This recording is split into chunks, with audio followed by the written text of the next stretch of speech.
appreciate you. Isaak Krut bringing Bravo, star of the show. Isaak Krut, of course, of the Hairy Tarantula team out there in Toronto, an institution of card games in my hometown. Let's go to the match. John Ho on Viserai, and we're already knee-deep in it. Look at that. That is already just a splash of all kinds of counters and rune chants and all kinds of nonsense. Fine start from John Ho. It looks like we led off the game with some Mordred Tide action, a little bit of Mauve Skies, Arknight attacks, and just rune chants all over the place. So can't complain if you're John Ho. And I want to point something out, Flake. This is really important.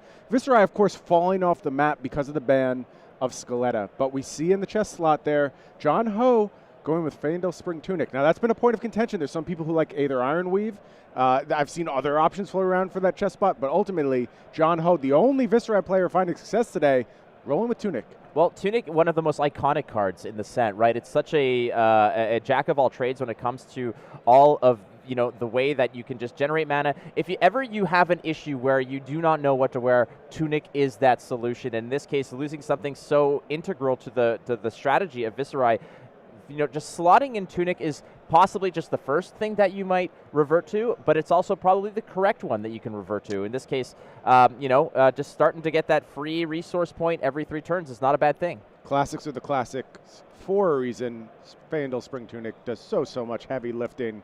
And, Viserai, it's not a resource-hungry deck, but it'll leverage those Tunic triggers in just the right spot to really make some explosive turns. And John Ho not wasting any time. A pretty explosive turn right off the bat. However, Isaak Krut sucked it up, didn't really take much damage, no damage, in fact. And now just coming back with the slow and steady Winter's Wail, trying to force through a little damage. But how different it can be when there's just one small change to a deck. You remove one piece of equipment, and suddenly what happens? Well, your whole game plan changes, because let's be real here, there was a time where the strategy against a Starvo list was to just stack those rune chants and come at you with that OTK, that one-turn kill strategy. That's not the case. Scaletta does not allow you to do that anymore. So in those old school matchups of Starvo versus Viserai, the health totals used to be something like 40-1 before it really got saucy. No, you're exactly right. Different story now. Exactly right.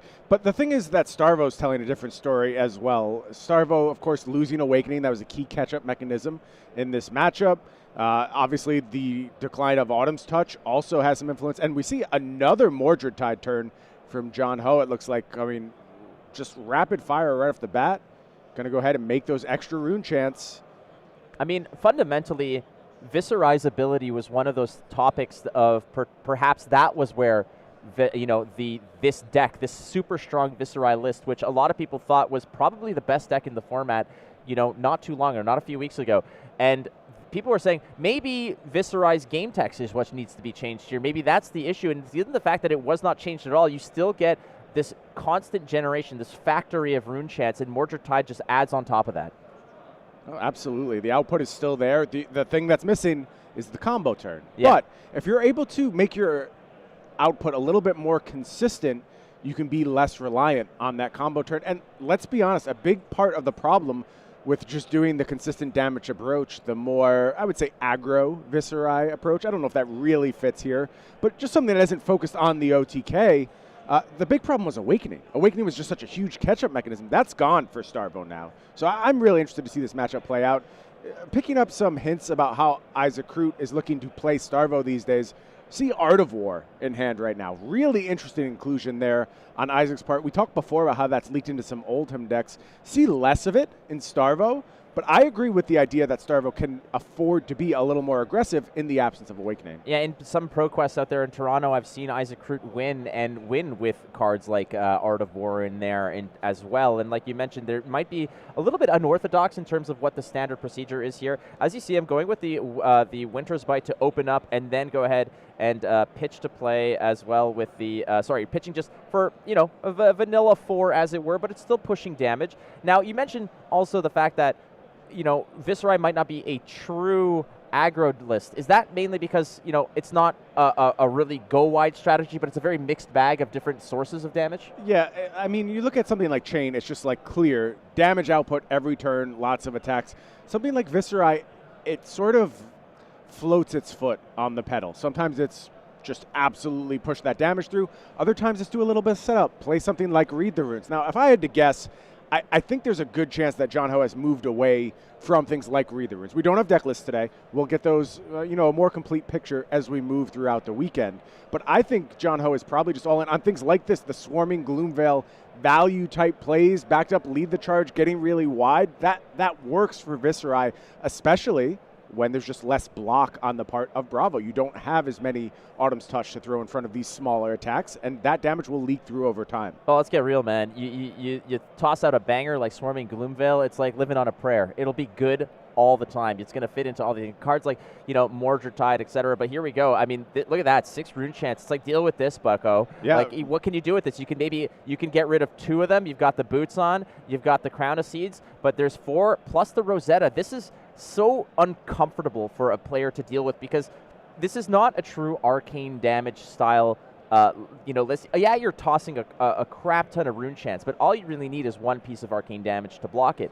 It's the Rosetta that comes in as a 2-pack on top of that. It's real tough, man. Like, you're sitting here, and suddenly John Ho's just California dreaming the whole way through. No, absolutely, and that's one of the huge problems on the Starvo side. As slots got tighter and tighter, it used to be you could afford to play 2 pieces of Arcane Barrier, and some folks still do, honestly. But if you're not, that Rosetta Thorn is going to represent consistent damage coming through time after time. Going to have to make some changes if there's going to be success for Bravo. And John Ho here, 4-0 record when people thought it was just impossible to be successful with Viserai. There were a few Viserais out there in the field, but they fizzled out. They really didn't do much. And here John Ho is showing you that, hey, Viserai is still something to be reckoned with, and facing off now against Isaak Krut. Isaak Krut with that Starvo. Isaak is very, very, very well versed in Starvo. All of his ProQuest wins, all of his ProQuest, his whole entire journey has been on this hero and doing it exceptionally well. Now, this is there's a tome that's going to be played right here. Yeah, some interesting cards revealed there too, Flake. No, definitely. And again, just starting up these turns. And Viserai is definitely a hero where you have to manufacture your damage. And it's going to come in very uncomfortable ways in different pockets here and there. But honestly, it's still a viable hero. It might not be the most popular Rune Blade here, but for a time it almost feels like it flew too close to the sun.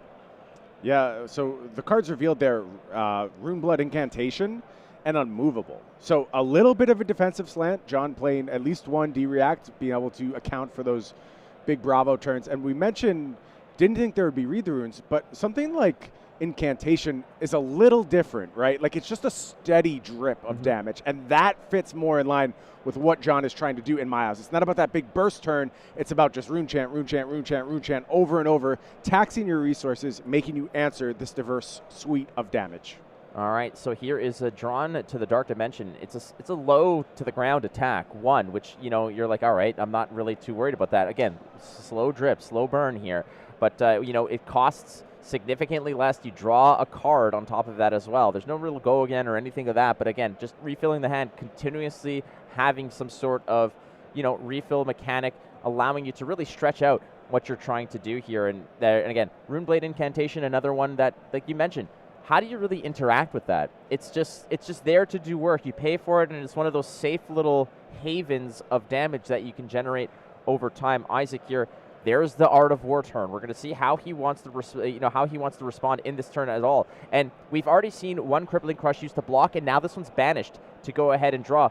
Is this a situation perhaps, is Isaak on kind of like a control fatigue sort of strategy here? I don't think it's pure fatigue. I just think he's picking his spots, finding where it makes sense to go ahead and push that damage through. We haven't seen a lot of fusion thus far, and that's really where Bravo's bread is buttered. That's where you want to start pushing through that damage. So Art of War here, banishing that Crippling Crush, I think it's fine even where it's not doing a huge offensive output. It being on defensive duty doesn't necessarily signal anything to me hard. It's just a leaning towards this moment. This is how I want to use my Art of War. And I think that's what we're seeing with Isaac's approach. It's going to be more mid-range. Just float back and forth, play the role that's handed to him based on the way his opponent is playing, the cards presented to him, and a myriad other factors. Yeah, he's looking to just keep a nice hand here, boost up some of that defensive value. The Icing counter really only blocking for, 2, so it's not that big of a deal. But again, Rosetta, two, and then 2 instances of 1. There's a lot of counting to be had here. Again, Rune Blood Incantation is going to start ticking down and creating some of those rune chants. Isaac just wants to keep a healthy hand here, so he has something to come back with. And you know what? If you can pay for it with your tunic and keep going with it that way, that's not a bad plan, as we see that Art of War can be played as a defensive mechanic as well. It's a tactic that you can use to keep a healthy hand and to basically punch above your weight from a defensive perspective. One of the most versatile cards in all of Flesh and Blood. You know, we're used to seeing it banish some cards, fuel big offensive turns, particularly out of chain. We've seen it do some damage in Lexi today, but in this scenario, really functioning to bolster those 2 defense cards that Bravo had to pick up as a result of the Autumn's Touch ban. So interesting adaptation here from Isaac Krut. Can I just say it's really cool to see you, buddy? It's been a while, man. We're here at the Pro Tour. It's you awesome. As well, Flake. I couldn't think of any other way I'd rather spend my Friday. Maybe watching the Pro Tour. I kind of wanted to make like that. Playing in it, yeah. Yeah, one of those like suffering from success memes where like I can't call into work to watch the Pro Tour because I have to go to work and broadcast the Pro Tour. It's a tough life, Brian. Yeah, I know. Tough life. Somehow I'll manage. All right, so a Frostbite is going to be generated again. That Winter's Wail does in fact connect. It's all even Steven here. As until there's the 4 damage that gets busted through. 28 to Viserai's 32. Maybe that was the wrong way in terms of the health total that was missed there. Perhaps nonetheless, we're going to continue onward here, pushing forward.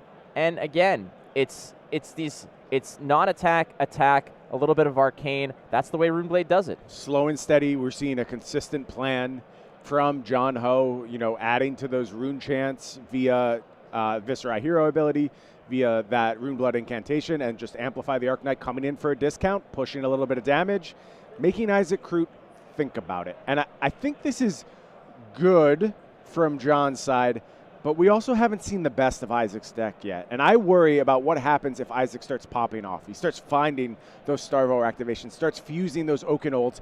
I just don't think John has done enough in these early setup phases where Isaac has played a little weaker to cement any kind of edge in the game. And I think as things go on, it's just more and more likely that Isaac finds fuses, and that's where Starvo really starts to shine. No, it's a very good point here, as you know what, when you've really seen not a whole lot of retaliation from Isaac, you want to sort of think that maybe you're in a better spot than you actually are. You're not that far off from each other in life totals.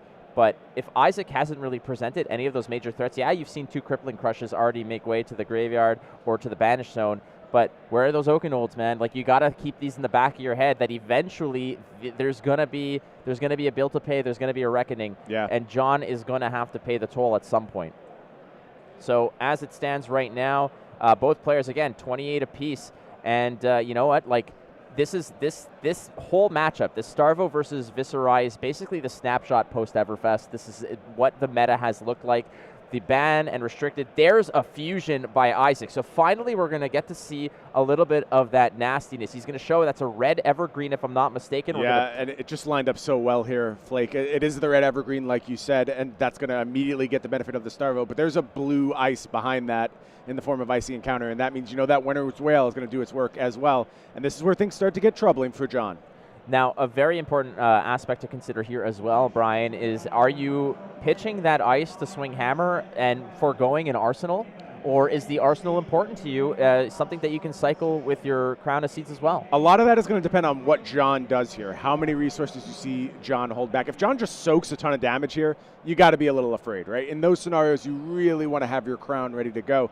But, you know, we're seeing like a half committal here, a Swarming Gloomveil block. It sort of indicates to me that maybe shields are down a little bit and it's safe to go ahead and push that Winter's Wail. Also, you have to account for a Frostbite with a smaller hand size. That's more troubling. We're coming up on the Tunic turn right now, so there's a lot of factors that Isaac's going to have to weigh here before he decides whether he wants to swing that Winter's Wail or go ahead and Arsenal like you suggested, Flake. Yeah, basically it's Gold Squadron 1 all over again. You got Lando at the helm of the Falcon waiting for Han to blow the shield generator and go full all systems go and make that attack on the Death Star, the second Death Star. There's your Star Wars reference. Uta Guta. I got it. Uta Guta Uta indeed.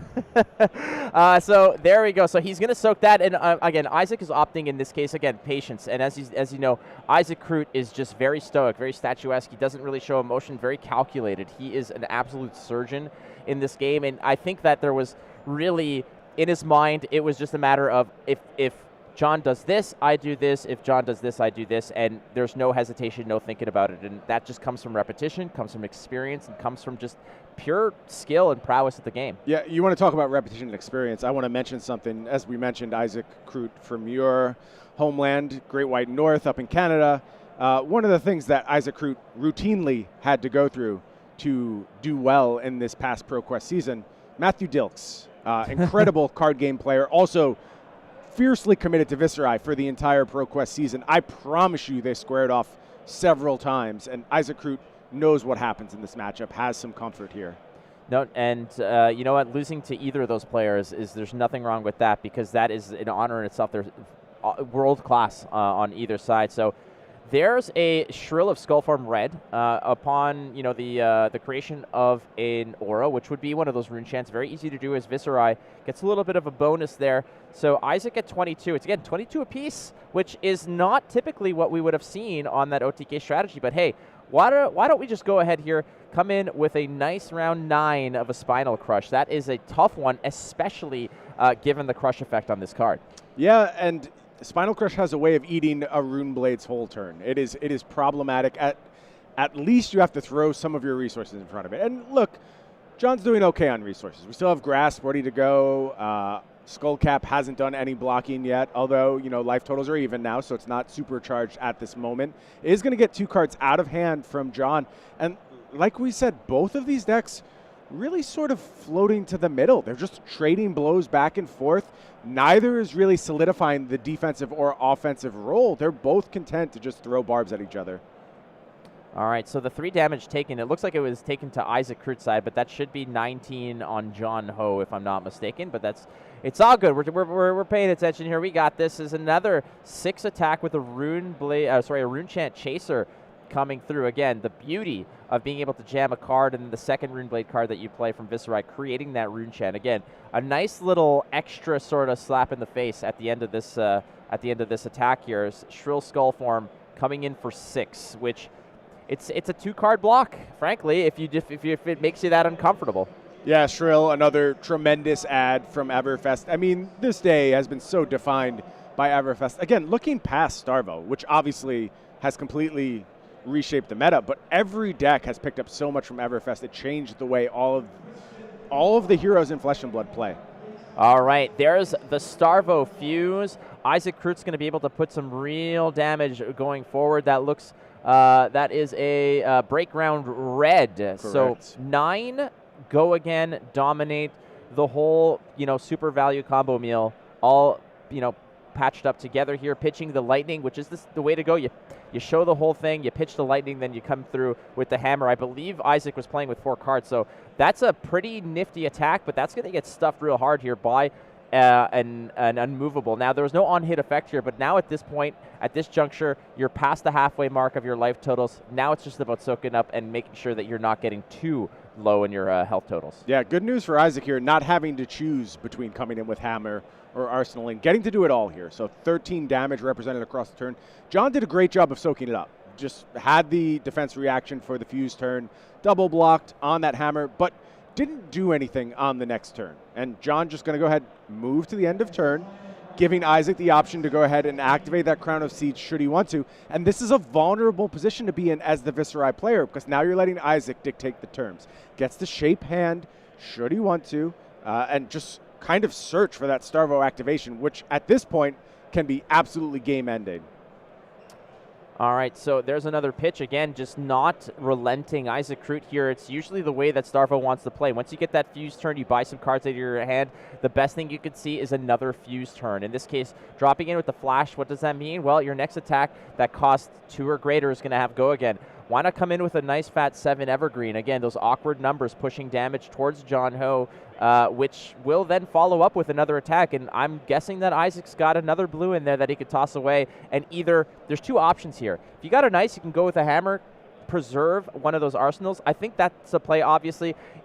But late game, when you're in those single digits, those flash into go again plays oftentimes turn into pitch into another 7.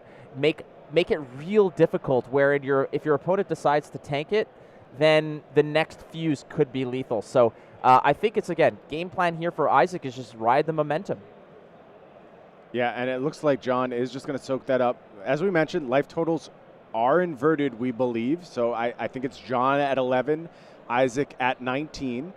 So this hammer even more threatening to John's life total as it creeps lower. But John choosing to soak some damage here. It says, I need to make a stand. I can't just sit here and play defense forever. That's not a game I can ultimately win against Starvo. I need to go ahead and stake a claim to this game and figure out a way to get back into things. And this is going to be a huge turn from John. Let's see what the output is. And you see why he made that decision. Mordred Tide going to be the lead into become the Arc Knight. So a lot of options going to be available here. Yeah, this is going to be the big turn. And I think that you found the right juncture and the right scenario if you're John Ho. It's like no on hit from the Evergreen, no problem. And that was basically a warm hammer. So there's no penalty from a Frostbite. So if I'm going to tank damage, now's the time. And I've got the right recipe in my hand. We've got to go forth. And that's exactly what's happening here as Mordred Tide is played again. Mordred Tide means is basically saying that every time you create a rune chant, you create one more than the number you should create. Now, Viserai's game text will say every additional rune chant card or rune blade card that you play will create one. So you're creating 2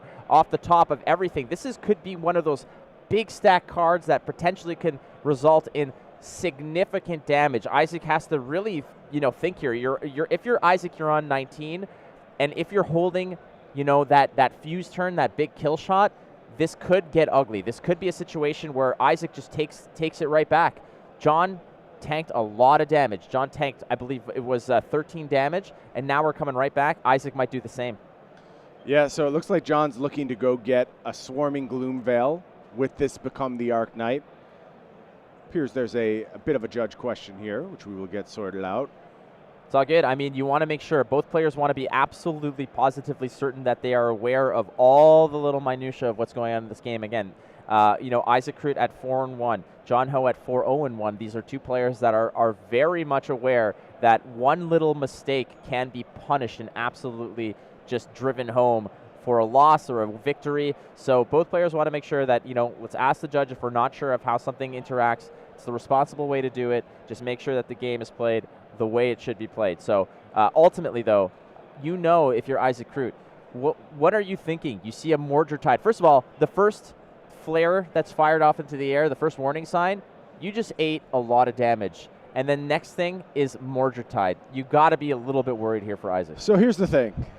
I love all conversations that start with that.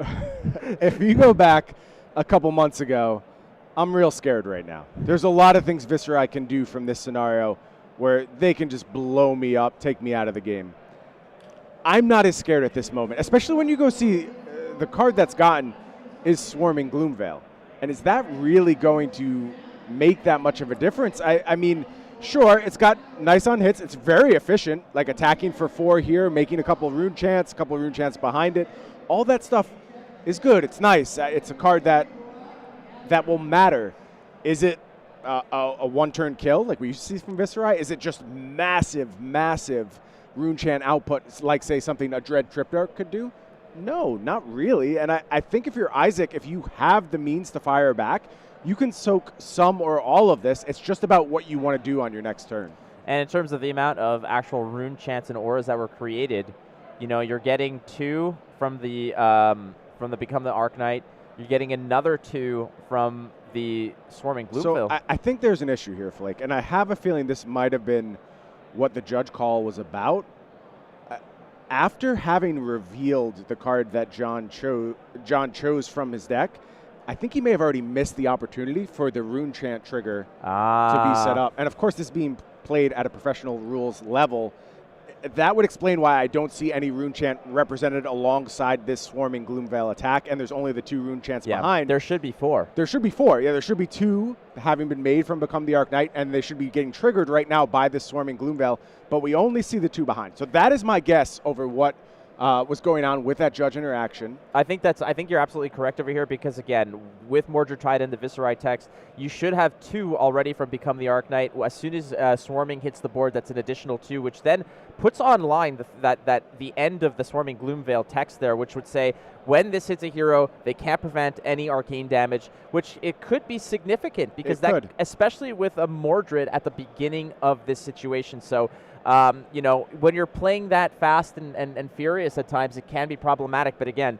you're under the lights, you're on the camera, these are pros, but even pros can let certain things slide. But now, Swarming Gloomveil, 2 Rune Chants, and then Rosetta Thorn. And Rosetta Thorn, frankly, is really the bread and butter of all Runeblade heroes in this case. Absolutely. This weapon is absurd about how versatile and amazing it is. Yeah, probably. I think indisputably the best weapon in the game. I mean, you can make a case for Winter's Well. Those two are certainly competing against each other, but here exactly what John wants to do. And let's see if that 2 damage comes back to haunt John. Again, this is no shade being thrown towards John. The pressure you're under playing the first ever Flesh and Blood Pro Tour, trying to manage all these tiny interactions, do everything perfectly, it weighs on you. And when you're down there in the feature match area, it can lead to those type of mistakes. So if there's 2 damage that was left on the table, let's see if that comes out to haunt John. You got to hate this if you're John Ho. You're like, I already just dealt with a Spinal Crush, and here comes another one. There's no dominated effect on this. It's merely 9. Crush is the threat here. But in this critical... Don't forget those life totals are reverse flake. That's lethal. Yeah, no, that is definitely lethal. And, because it is John Ho who's on 7, but blocking here with 2 cards plus the Skull Cap, so getting the full value off the Skull Cap and blocking, I believe, just enough to prevent the Go Again effect. And even with 2 cards in hand here for John, you can get 2 actions out of this. Sure. It's completely possible. Yeah, and I think that's what John really needs to do right now. There needs to be some pressure. Here's a good way to do it. Rattle Bones, pitching Dread Tripdark. That's going to let John go ahead and take a look at the graveyard, figure out what he wants to bring back, as it often is. Going to be Swarming Gloomveil here. So little Rune Chant production being done. All right, so again, Rattlebones is going to go ahead and fish out that Swarming Gloomveil. So there's a nice Go Again for free. And keep in mind... setting us up for Thorn at the end of the turn. Yeah, bingo. And imagine that, like just what you're able to do and what you're able to push purely off of 1 pitch card. Not to mention there was already, you have a full Tunic as well. So John Ho not necessarily completely out of this, because Krut now has to be aware of the fact that if he lets too much of this slide, he'll be in a position where he's going to have to play catch up against arcane damage, of which he's going to have to be creative in terms of how he blocks it. Because eventually you come to a juncture where Rosetta Thorn is immensely difficult to keep in check. That pocket of 2 arcane damage will have to be met with not only the boots, but also a very well-timed Crown of Seeds.